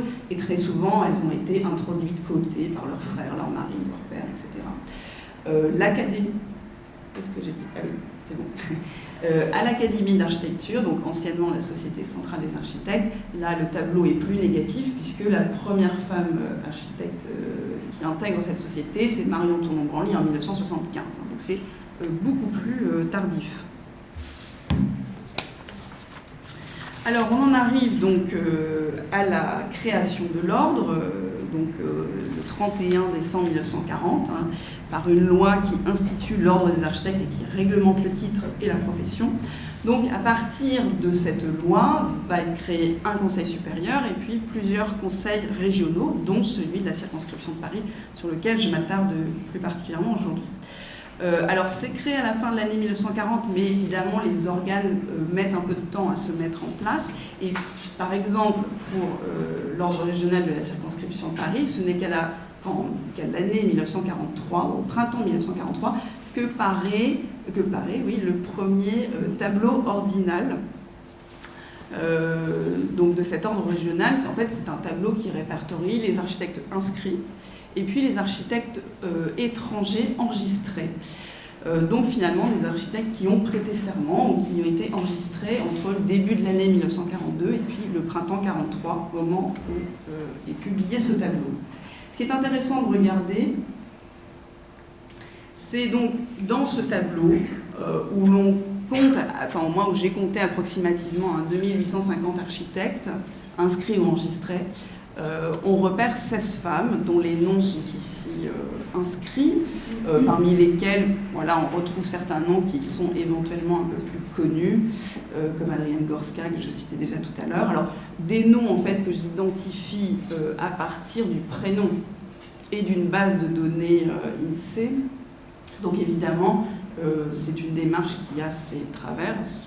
Dans la liste, peuvent encore se dissimuler des hommes. Et d'ailleurs, en faisant la présentation, je me suis dit que Alix Sorin était sûrement un homme parce qu'il y a un élève de l'école des Beaux-Arts qui s'appelle Alix Sorin qui est un homme. Bon, voilà. Mais par ailleurs, il peut y avoir des femmes que je n'ai pas identifiées parce qu'elles auraient porté des prénoms qui auraient été plus couramment donnés à des hommes. Bon, voilà.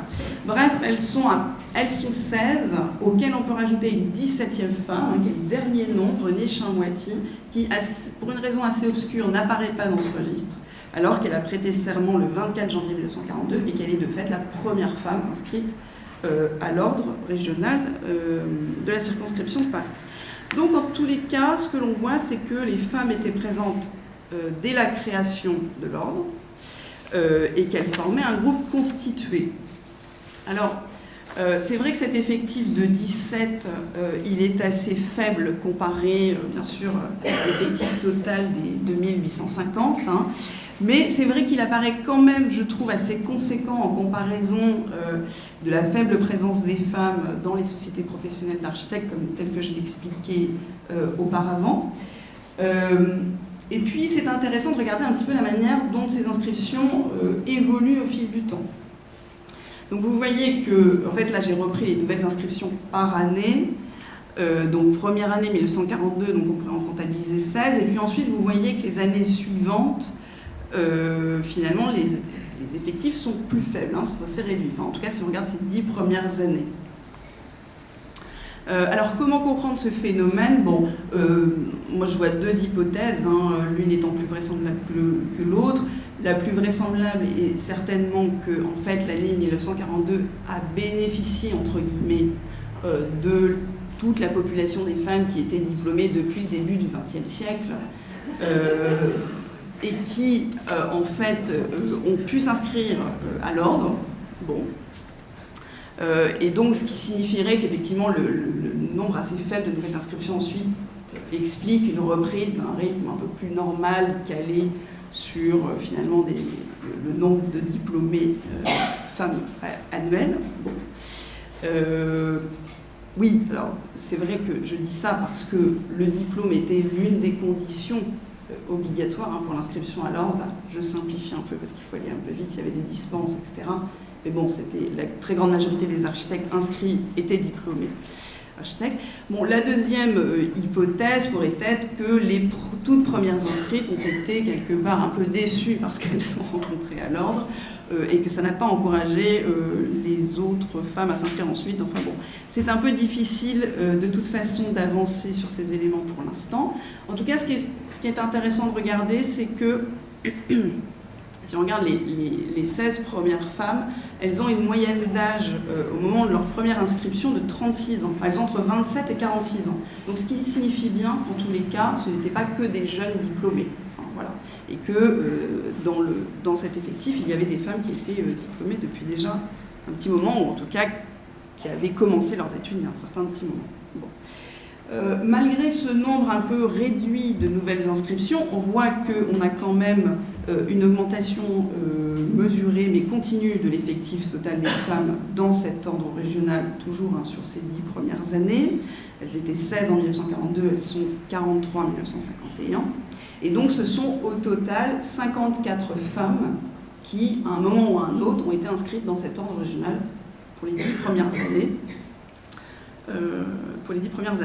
Alors, pour mieux comprendre en fait ces effectifs, il faut aussi en fait les comparer. Ah oui, alors ça, pardon, j'ai pas le temps de tout expliquer, mais c'est la liste des 54 femmes qui à un moment donné se sont inscrites à l'ordre, et j'ai commencé à regarder la durée d'inscription. Bon. Et on voit que c'est à peu près 12 ans en moyenne, mais c'est une étude à poursuivre, donc c'est pour ça que j'ai oublié d'enlever la slide. Je n'avais pas prévu de développer ce point. Non, ce que je voulais dire, c'est que ces effectifs, il est très important de les mettre en relation avec les effectifs des diplômés, pour se rendre compte de l'importance, en fait, de ces effectifs, puisque, en fait, en 1943, donc vous avez vu, on comptait 17 femmes inscrites, et en fait, on avait... à cette date-là, 55 femmes diplômées architectes en France. Enfin, c'est-à-dire 55 femmes qui avaient été diplômées au cours du XXe siècle et qui étaient en capacité de s'inscrire.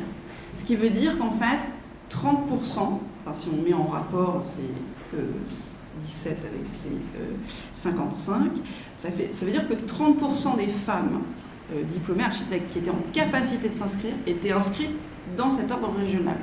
Et si on pousse le regard 10 ans après, en fait, elle représente 52% des diplômés. Donc je ne sais pas si ça a été très clair. En gros, ce que je veux dire, c'est que si l'on prend la population des femmes diplômées architectes en France et qu'on regarde statistiquement la part d'entre elles qui étaient inscrites dans cet ordre régional, on voit qu'on a des pourcentages assez importants. Hein, une femme sur 3 et puis ensuite une femme sur 2. Et je n'ai regardé que cet ordre régional. En fait, j'avoue que pour moi, ça a été un peu une surprise. Parce que c'est vrai que depuis le début de mes recherches, je travaille beaucoup sur la question de la diversification des métiers de l'architecture, la manière dont elles ont pratiqué l'architecture de manière non canonique. Enfin voilà, on en a déjà parlé plusieurs fois. Et en fait, ces effectifs montrent qu'en tout cas, une partie d'entre elles avaient manifestement la volonté quand même de porter le titre, de s'insérer à la fois dans une pratique professionnelle de la maîtrise d'œuvre et dans une sociabilité. Donc je trouve que c'est quand même intéressant. Voilà, alors aussi pour recontextualiser ces données, il faut dire une autre chose, c'est que en fait entre 1940 et 1950, de manière générale, les architectes, ce qu'on appelle la population professionnelle totale des architectes, c'est-à-dire les architectes diplômés en capacité de s'inscrire, se sont littéralement rués vers l'ordre. Puisqu'en fait, en 1950, on dit que 96% des architectes en capacité de s'inscrire étaient inscrits. Plafond historique qu'on n'a jamais retrouvé ensuite, clairement. Et pourquoi en 52 Pourquoi en 50 En fait, on peut penser que la création de l'ordre a suscité une envie, que les architectes se sont dit, bon, il faut aller s'inscrire, et que ça a pris un peu de temps pour que tout le monde prête serment, et qu'ensuite, peut-être les choses ont été un peu plus compliquées au sein de l'institution. Je n'ai pas de réponse, mais en tout cas, c'est une évolution qui a été observée par Nicolas Nogue, enfin, qui a été clairement identifiée, qui est intéressante. Alors évidemment, on peut se demander si les femmes se sont comportées de la même manière, puisqu'en fait, moi, je suis en train de regarder qu'un ordre régional. Qu'est-ce qui se passe à l'échelle nationale? C'est très compliqué à dire. La seule chose qu'on puisse dire, c'est que l'ordre de la région Île-de-France a quand même de tout temps attiré la majorité des architectes et des inscrits. Donc, pour qu'on ait des pourcentages équivalents du côté des hommes et des femmes, il faudrait que vraiment les inscriptions dans les autres ordres régionaux étaient assez forts. Bon voilà, c'est une recherche à mener. Certains ordres régionaux ont versé leurs archives. Si ça vous intéresse, n'hésitez pas. Alors, encore pour... je vais finir sur un peu ces questions-là. J'ai voulu regarder un peu mieux qui étaient les 54 inscrites, comme ça, qui ont, à un moment donné ou à un autre, été inscrites dans cet ordre régional. Donc les 54 inscrites, elles sont pratiquement toutes étudiées, étaient diplômées dans des écoles d'architecture, donc ce qui n'est pas très surprenant, hein, puisqu'il y avait cette obligation d'avoir un diplôme. Vous voyez qu'une grande majorité d'entre elles est diplômée des BLG de l'école des Beaux-Arts. Ensuite, c'est l'école spéciale qui arrive en deuxième place avec 24%. Et puis ensuite, on retrouve l'école des arts décoratifs, l'école des travaux publics, et puis la faculté de Bucarest. Et puis, bon, il y en a 6, pour 6 d'entre elles, je ne connais pas leur diplôme ou leur formation. Donc voilà, rien de très étonnant, parce qu'en fait, on retrouve l'importance de l'école des Beaux-Arts et de l'école spéciale, et on sait depuis longtemps que ces deux écoles ont formé la majorité des architectes en France. Ce qui est intéressant aussi, c'est de regarder la question de la nationalité et de l'origine géographique. Puisqu'en fait, il apparaît assez vraisemblable que parmi ces 54 femmes qui ont fréquenté cet ordre régional, certaines n'avaient pas la nationalité française, enfin, c'est ce que je pense, comme cela était exigé par l'ordre. Hein. C'était une autre des conditions, hein. Il fallait être diplômé, mais il fallait aussi avoir la nationalité française pour porter le titre, prêter serment, exercer la profession. Pourquoi je dis ça? Parce que 8 sur les 54 sont nés à l'étranger et ou possèdent une nationalité étrangère. Par exemple, Irène Stifter de Clerc est originaire de Varsovie, Adrienne Gorska était de Moscou, Hélène Navarre de Berlin, Solange Derbez de la Tour de Bucarest. En fait, ce n'est pas du tout surprenant hein, de retrouver cette présence des femmes nées de l'étranger et ou possédant une nationalité étrangère parmi les femmes qui étudiaient, qui se sont inscrites à l'ordre, puisque les femmes étrangères représentaient un pourcentage important des étudiantes des écoles d'architecture à la fin du XIXe siècle et dans les premières décennies du XXe siècle. Ce qui est intéressant, c'est de voir que la détention d'une nationalité étrangère conduit parfois, au sein de l'ordre, à une sous-catégorisation, puisque, en fait, 4 d'entre elles sont enregistrées sous la catégorie donc, architecte étranger, bien que 3 d'entre elles aient obtenu un diplôme d'architecture dans une école française, d'architecture française.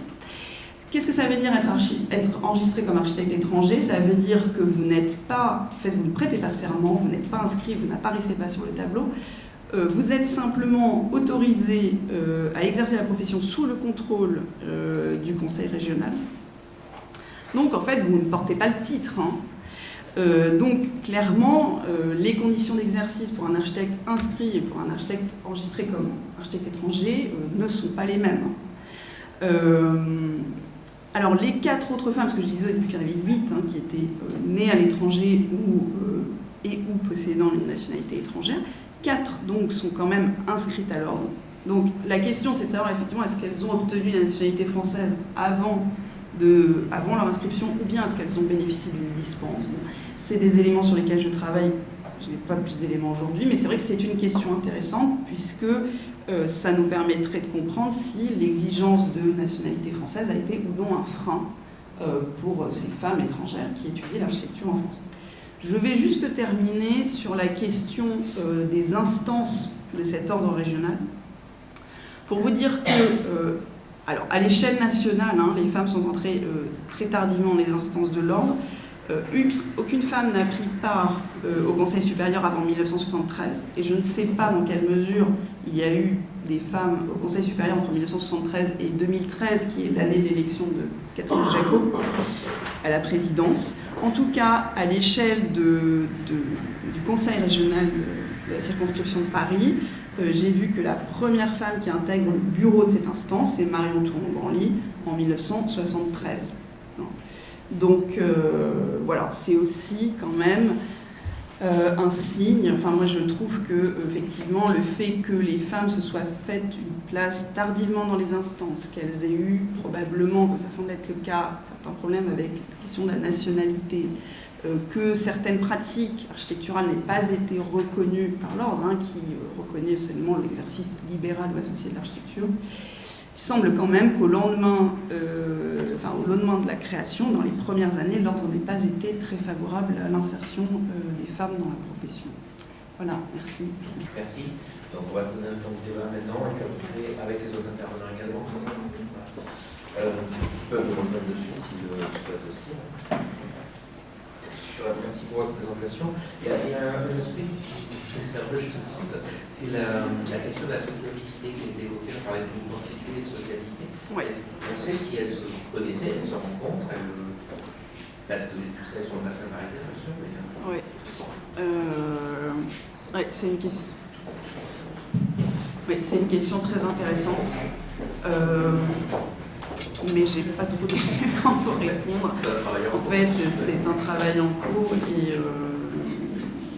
c'est très difficile. Enfin, pour une partie de mes travaux de recherche, j'analyse des trajectoires professionnelles plus précisément et je fais des entretiens avec les femmes qui existent encore ou leurs descendants, leurs descendantes. Donc ça, c'est des choses qu'on peut cerner. Mais là, en fait, c'est vrai que là, sur cette population-là, je ne sais pas. Mais c'est vrai que c'est une question tout à fait intéressante.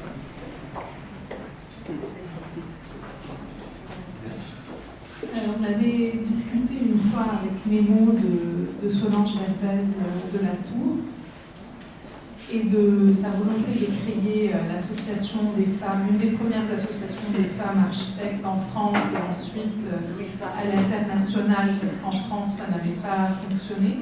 Et je voulais savoir si tu avais pu la rencontrer. Justement pour répondre à des questions. Stéphanie, non? En fait, j'ai fait des démarches. Ouais. J'ai eu une réponse de sa secrétaire, mais ça n'a jamais abouti. Elle est encore vivante, mais elle est plus dans des... Avec Marie Guérin qui l'avait fait bien, on l'a vu, mais bon, elle est très âgée. Parce qu'on voulait effectivement qu'elle soit un petit peu témoin de nos parcours patrimoine. Je suis HF et en compagnie de Mémo, une association très sœur.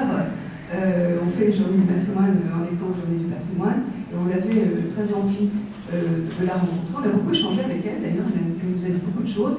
Elle nous a dit surtout que moi ce que j'ai retenu de ce rendez-vous avec elle, chez elle, c'est que surtout son parcours d'architecte était un parcours d'une architecte qui ne se considérait pas comme une femme engagée dans son travail, mais qu'elle était là pour œuvrer comme architecte. Et qu'elle n'avait pas cette... tu me dis si j'ai bien compris, mais je crois que c'était ça. Elle n'avait pas ce qu'on peut retrouver aujourd'hui chez vous et chez celles qui sont intervenues, cette vraie conscience qu'il faut avoir vraiment une démarche féministe, et ce n'est pas un mot vilain, c'est simplement mettre les femmes à égalité avec les hommes, point. Ça n'est que ça. Et c'est vachement bien d'être féministe. Et tous les hommes devraient être féministes, parce qu'ils auraient à gagner d'être bien avec nous sur un terrain d'égalité, de parité et de partage. Et moi, je ne sais pas si je verrai ça un jour, parce que maintenant, je suis un peu à l'écart de la vie professionnelle, mais je trouve que c'est une action qu'on doit aujourd'hui, parce qu'on sait des choses, on a des constats chiffrés, on sait où sont les femmes, où elles ne sont pas, et si on était tous ensemble, hommes et femmes, on irait plus vite, je crois. Ouais, en fait, c'est vrai qu'on l'avait rencontré parce qu'on est, les mots, on était très intéressés toujours à ces questions de réseau et d'intégrer un réseau international, comme elle avait fondé l'UIFA, l'Union internationale des femmes architectes. Voilà, mais en fait, c'est vrai qu'on depuis quelques-uns, elle a pu. Il n'y a personne qui a repris la main sur ce réseau-là. Et puis après, moi, l'impression que j'avais quand même de cet entretien, c'est qu'elle regrettait un peu qu'en France, ça n'ait pas vraiment fonctionné. À vrai dire, vu qu'elle avait juste fait sa formation pas en France, et qu'elle avait plutôt une formation d'ingénierie architecture, moi j'ai senti pas mal de mépris par rapport à la formation d'architecture en France. Donc ça n'a pas eu l'air de l'intéresser beaucoup de faire du réseautage en France. Et c'est pour ça qu'elle est partie à l'international. En fait, elle a fait toute sa carrière sur du réseautage entre femmes. Donc je pense qu'elle a quand même un engagement féministe, même si elle ne le dit pas de cette manière. Enfin, c'est assez paradoxal. Ouais. Mais en tout cas, elle disait oui, la compétition peut-être en France faisait que, comme c'est très individualiste aussi, la profession d'architecture, elle n'a pas réussi à trouver ce lien qu'à l'échelle internationale, elle a réussi à développer parce qu'il y avait moins de la concurrence par rapport aux contrats, au marché, aux appels d'offres. Moi, c'est ce que j'ai retenu.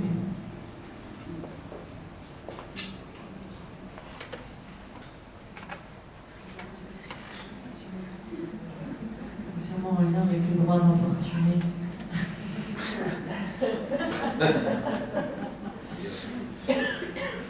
Mais aussi nous, dans les rendus qu'on a eus, c'était les films avec d'autres femmes architectes et des gens. Mais ça marche ou pas? Oui, ça marche. D'accord. Alors, dans les rendus qu'on a eus, il y avait des interviews avec des femmes architectes d'autres générations que la nôtre, et qui disaient justement qu'ils ne s'identifiaient pas du tout à une cause féministe. Ils disaient non, mais moi je suis architecte, pourquoi vous me posez des questions sur la femme? Ça ne m'intéresse pas, ou ça ne m'intéresse pas, je fais de l'architecture, posez-moi des questions sur l'architecture. Et limite c'était un peu agressif, alors que c'était des questions vraiment simples, bienveillantes. Et donc ça existe, il y a ce...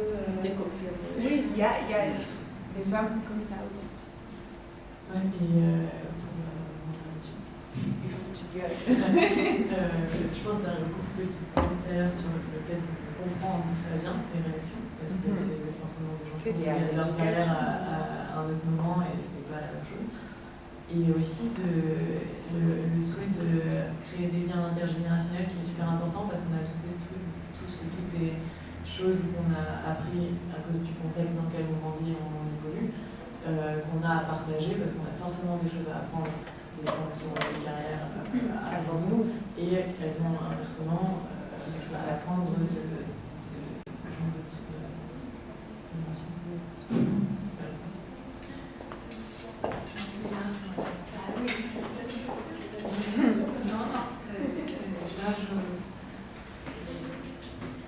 Je bats mon record d'intervention. Intervention, je te dis, c'est la première fois que je parle plus qu'une fois tous les 6 mois dans le podcast.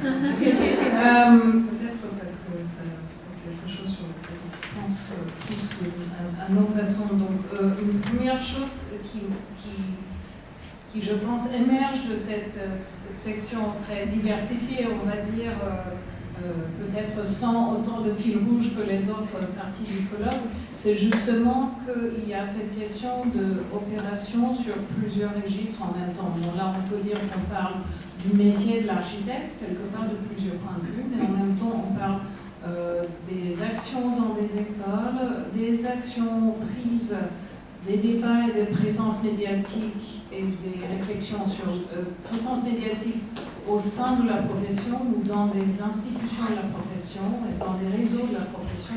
Et puis on parle d'une certaine sorte de reprise ou retrouvaille d'informations historiques, donc la reconstruction d'une histoire qui manque.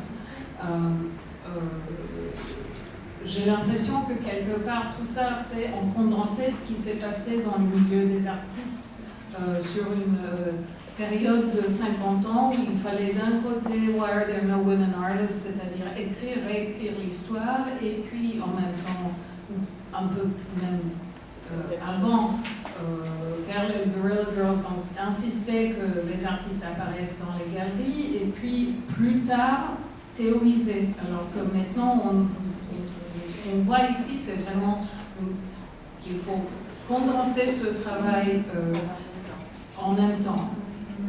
Donc, une chose, c'est une question peut-être pour vous tous. Est-ce que vous imaginez que c'est possible? Quelqu'un ce matin a parlé de cette triple registre d'action, l'histoire, l'action et l'analyse. Je sais que je résume parce que je me rappelle plus des phrases exactes. Est-ce que vous pensez que c'est possible? Est-ce qu'il faut des voies d'action différenciées ou est-ce qu'il faut construire une sorte de réseau énorme? Donc ça, c'est une première question. Juste, et deux commentaires, ou peut-être une, c'est juste une... Oui, deux commentaires. La première, c'est pour la réécriture de l'histoire, juste pour information, c'est plutôt peut-être pour le groupe Memo. Aux États-Unis, actuellement financé par le Beverly Willis Foundation, qui est un des seuls qui finance les actions sur le sujet des femmes architectes. Il y a depuis peut-être 4 ans, je pense, la mise en place d'une site web, d'une base de données qui s'appelle Pioneering Women of American Architecture, qui consiste à l'écriture des histoires des femmes architectes, simplement à la documentation des histoires des praticiennes de l'architecture depuis 2 siècles aux États-Unis, prise en charge par différentes historiennes, mais aussi par les professionnels, ceux qui s'intéressent à des figures spécifiques. Et la dernière chose, c'est que je pose cette première question de est-ce que c'est possible d'opérer sur ces différents niveaux dans un grand réseau, ou est-ce qu'il faut faire différemment, c'est-à-dire chacun dans son petit réseau, que ce soit professionnel, universitaire, etc. Est-ce que ça sera, je pense, intéressant de regarder d'autres pays où ces mouvements, on va dire, pour l'intégration et l'équité concernant les praticiennes, concernant les femmes dans l'architecture à tous les niveaux, théorique, historique, pratique, se placent dans différentes structures. En Australie, c'est plutôt dans les écoles. Aux États-Unis, peut-être plus dans les écoles. En Europe, dans d'autres pays, c'est plutôt dans la profession. Donc, comment est-ce qu'on articule tout ça? C'est ça un peu ma question. Alors, c'est vrai que Memo, le point de départ, comme je vous l'ai rappelé tout à l'heure, c'est parti de la maîtrise d'œuvre, plutôt d'architecte praticienne. Mais on s'est vite rendu compte qu'on allait un peu tourner en rond. Et puis, c'est vrai que ce qui nous a beaucoup nourri, c'est ces questions un peu plus théoriques. Et là, naturellement, on est allé vers des chercheuses, on est allé vers des enseignantes, enfin moi-même je suis enseignante aussi. Donc c'est aussi pour moi la question du réseau, elle est évidente. Et elle est évidente après, c'est la force d'un réseau, c'est qu'après chacun agisse dans chacun de ses champs. Mais pour moi c'est nécessaire, c'est pas ce qu'il faudrait, c'est nécessaire, il faut qu'on agisse partout parce que vous avez raison, on a fait beaucoup de retard. En tout cas, la prise de conscience, moi je me sens assez tardive chez nous, mais elle est bien là, en tout cas chez les architectes. Mais elle est là, c'est ça? Oui, oui, complètement. Et c'est vrai que nous, on s'est constitué très récemment, en fait, il y a 3 ans, un peu avant l'affaire Weinstein, on se sentait un petit peu seul là. Et tout d'un coup, il y a une espèce de vague. Et on est très porté par les institutions, donc légitime aussi, parce qu'on a toujours ce sentiment pourquoi moi je suis pas légitime. Ça, c'est bon, on est là. Mais oui, voilà, le réseau pour moi il est évident et partout. Enfin, on infuse, et ça c'est la force aussi des femmes architectes, je trouve, c'est qu'on est un peu partout. On s'épuise, mais on est un peu partout, donc on est dans la recherche, on est dans la recherche, on est dans la maîtrise d'ouvrage, on est dans la maîtrise d'œuvre, et on n'est pas si nombreuses que ça. Enfin, voilà. Parce qu'à chacune, on fait 3 métiers, chacune mais je pense que c'est pas nous, particulièrement les mots, c'est aussi la pratique des femmes architectes aujourd'hui.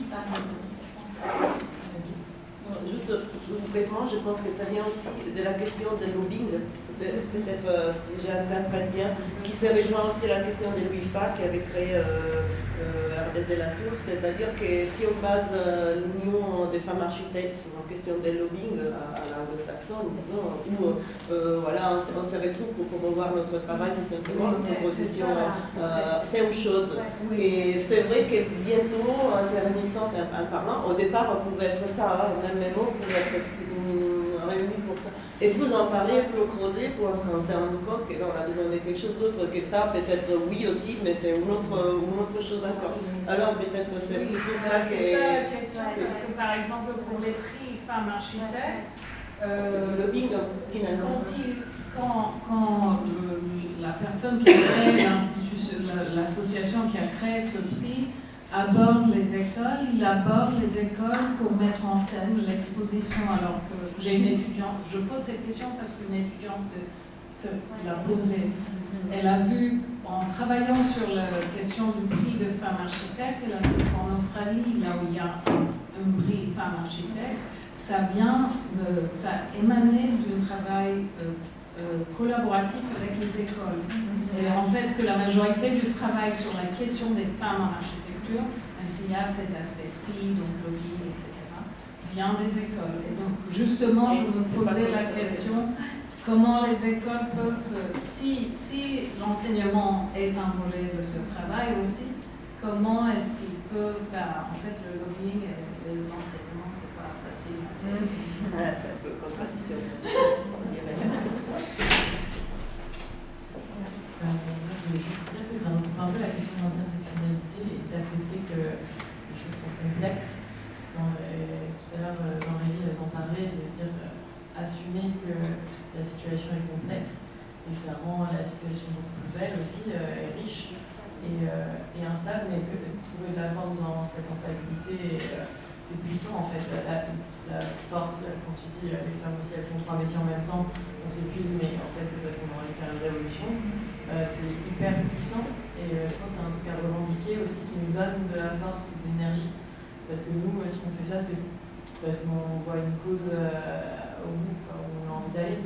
Et ça donne envie aussi, ça donne de l'espoir et ça recrute du coup plus de gens qui font plus de réseaux et ça génère plus de passion pour le sujet aussi, sans se victimiser et dire ah c'est dur parce qu'on est là et on va pas se marcher dessus.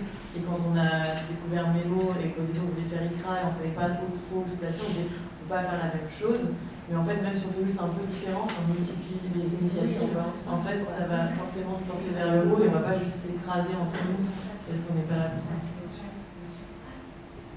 n'ai pas de question, je vais juste faire une remarque. En fait, moi je trouve ça plutôt réjouissant qu'il y ait autant de monde, ce qui se passe, ce que vous faites, etc. Parce que il y a quelques temps, ça n'aurait pas été possible, ça n'a pas marché, il y avait beaucoup moins de monde.